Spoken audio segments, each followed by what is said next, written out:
मस्ताना शाह से विनती की कि कोई सट्टा बताएं।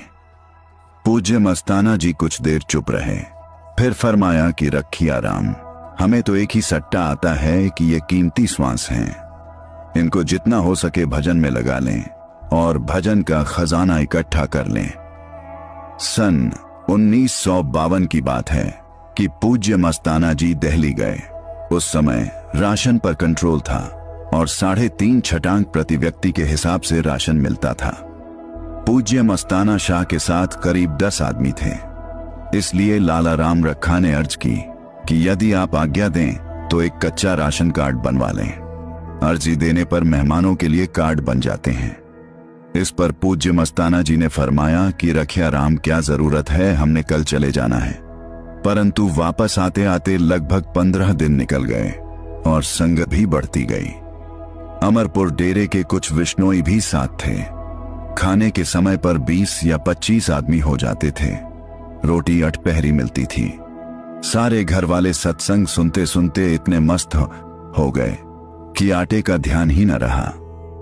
जब पूज्य मस्ताना शाह वापस चले गए तो लाला राम रखा ने घर वालों से पूछा कि आटे का क्या प्रबंध किया था। घर वालों ने बताया कि उन्होंने तो कोई प्रबंध नहीं किया था, वही आटा आता था जो अपने कार्ड पर मिलता था। सभी बहुत हैरान हुए। आखिर यह बात पूज्य मस्ताना जी तक पहुंच गई। आपने खुशीराम को दिल्ली भेजकर वह पीपा जिसमें आटा डालते थे मंगवा लिया।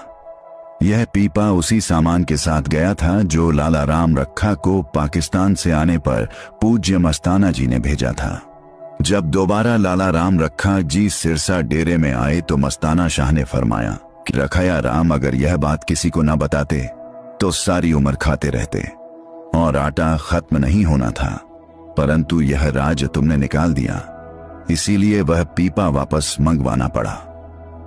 2 जनवरी 1955 को सच्चा सौदा के सत्संग के बाद पूज्य मस्ताना शाह दिल्ली गए और जाकर लाला रामरखा के घर ठहरे।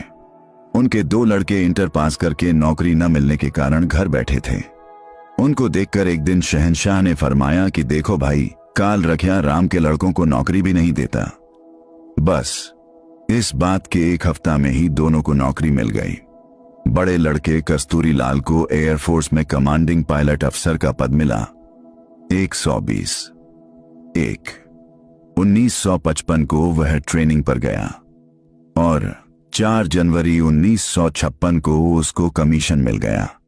फिर 20 जनवरी 1956 को सलामी के लिए